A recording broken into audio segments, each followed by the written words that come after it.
Bahrain Gp Recap! Let's go! In the heart of the desert, under the blazing lights of Shakir, we're here in Bahrain with 57 heated laps. Who will dominate and get the top spot as we're all neck to neck from teams to driver championship points here in the fourth race of the 2025 season. And it's lights out!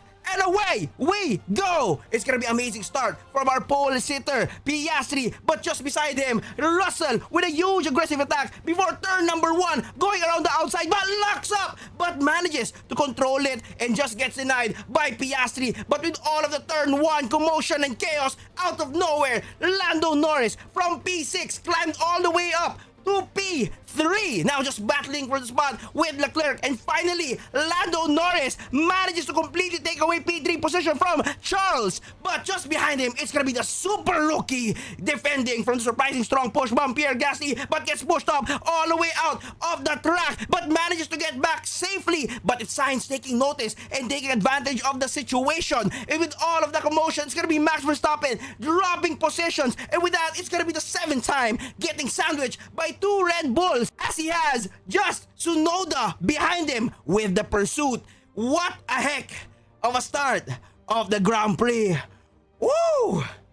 And remember the amazing start by Lando Norris, it's because he went over the grid box and had a slight advantage and gets himself a 5-second penalty that he'll be serving later. Now as we enter lap number 9, it's gonna be Carlos Sainz going head to head, going toe to toe with the 7th time Lewis Hamilton, who apparently took his seat at Ferrari. They're going wheel to wheel, driving dangerously, and this might actually be personal. Now Carlos Sainz still managing to contain the 7th time in sector number 2. Now goes on the outside, Lewis goes to the inside with the mediums, trying to get that possession away from Carlos Sainz. Carlos Sainz still ahead, but now as we're gonna be entering the DRS zone, Carlos Sainz has placed himself in a very bad position, as it's gonna be Lewis Hamilton with the DRS. Now it's just about time when will the position will be lost by Carlos Sainz, and that's it. Just like that, Carlos Sainz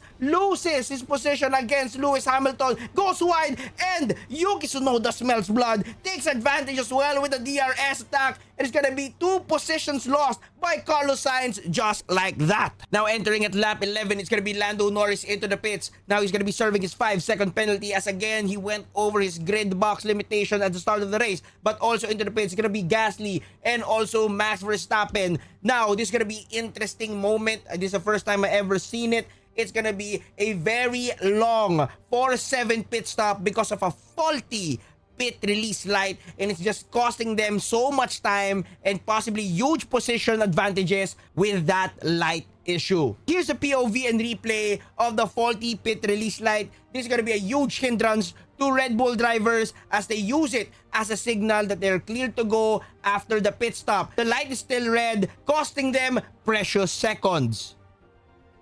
In lap 15, it's gonna be Piastri into the pits, our race leader, having a comfortable 15-second lead against the Ferraris from Leclerc and Hamilton. Switches from soft to mediums, and with this, it's gonna be Piastri possibly exiting at P3. Now Leclerc is currently, as of now, the race leader of the Bahrain GP. Now at lap 18, Leclerc and Lewis into the pits with the 2 stack, but everyone's scratching their heads because the drivers were asking for a 1 stop and asking for hards, but the pit crew strategy wanted to go mediums on mediums, forcing them to have another pit stop later on. Now it's either that is really good or this may be really bad, as they're really switching it up and being different of all of the strategies amongst all of the other teams. And also, after Kimi's pit at lap number 13, he has been chasing Max Verstappen aggressively, showing his prowess and pace with the Mercedes car. As Max Verstappen struggles with his car, Kimi doesn't let off, and eventually, here at lap 20, the 18-year-old super rookie overtakes the 4-time world champion Max Verstappen. Now here at lap 27, Max Verstappen into the pits, having a hard time with the car, having a hard time with the hards. Now decide to go on the medium, but sadly the front right ain't budging. Ate so much time. That's a 6-2 pit stop. What is happening? I can't believe that I'm saying this. Max Verstappen would be exiting the pits at P20. Oh my days. And at lap 32, the safety car has been called out due to a collision between Yuki Tsunoda and Carlos Sainz at turn number 3, pushing out debris onto the track and possibly can cause accidents. That's why the safety car was needed. With the safety car out is where it gets interesting, because the Piastri already had a comfortable 8-second lead now into the pits, and soon to be followed by Russell, Leclerc, Norris, and Hamilton. The top 5 drivers would now be pitting, taking advantage and changing tires. Remember, the questionable medium has now paid off for Ferrari. Instead of them having to pit for softs later on at a bad time, this safety car made sure that their position will be secured in P3 and P5 from lap 33 onwards. But let's have a good mention of key players and key drivers so far in lap 33.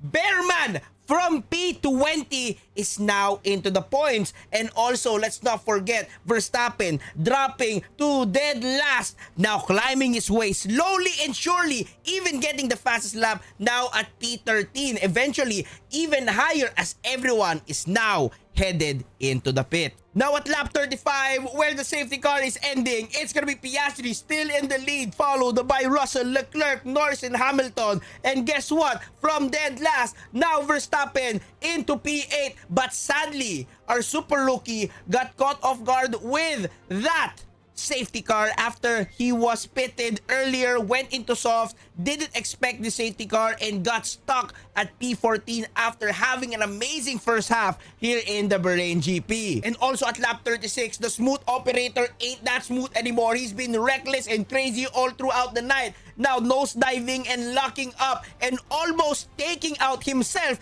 alongside with Kimi Antonelli. Going wide, locking up and causing and giving himself a 10-second penalty. As we enter lap 46, it's gonna be Lando Norris gonna be challenging Leclerc for P3, wanting at least a papaya podium and hopefully a papaya 1-2. It's gonna be crazy down the straight, going for the inside for Norris, but gets blocked. Now goes wide with the lockup. Now loses valuable time and gets deterred after that amazing defense after the turn number 1 by Leclerc. And here's the replay of that. Just before braking, he wanted to go inside, but Leclerc quickly goes to the inside as well, deterring that attack from Norris, gets forced outside, locks up, and lost a lot of time. What an amazing move by Charles Leclerc. At lap 47, it's gonna be Carlos Sainz after a crazy aggression and all-out attack night.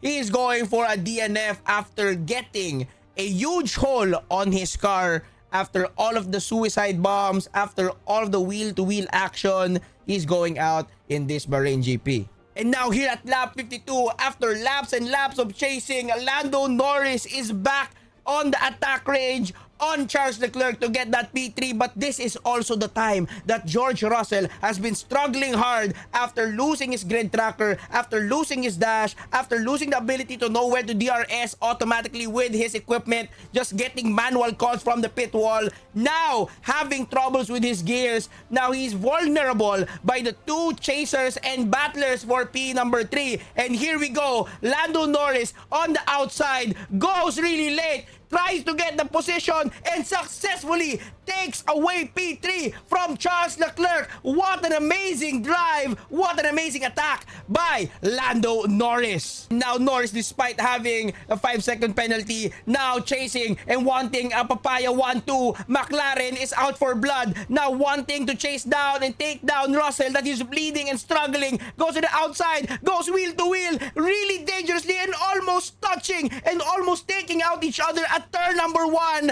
But Russell secures and dominates and gets P2 secured as we are here in the final lap. There won't be any more time or opportunities for Norris to take advantage the situation of Russell has and would be settling for P3. Piastri now in the lead at the very end, even with the fastest lap. And also for Tsunoda, into the points, cementing his worth as a Red Bull driver and securing an ending at P9. But also let's mention the rookies battling the rivals. Bearman from P20, what a crazy drive now into the points, finishing at P10 and holds off. The unfortunate end of the second half of Antonelli ends at P11. Leclerc, Hamilton, Ferrari at P4 and P5, Gasly, crazy drive, trying to hold off Verstappen, but at the very end and on the line, it's gonna be Verstappen locking horns with the Frenchman and getting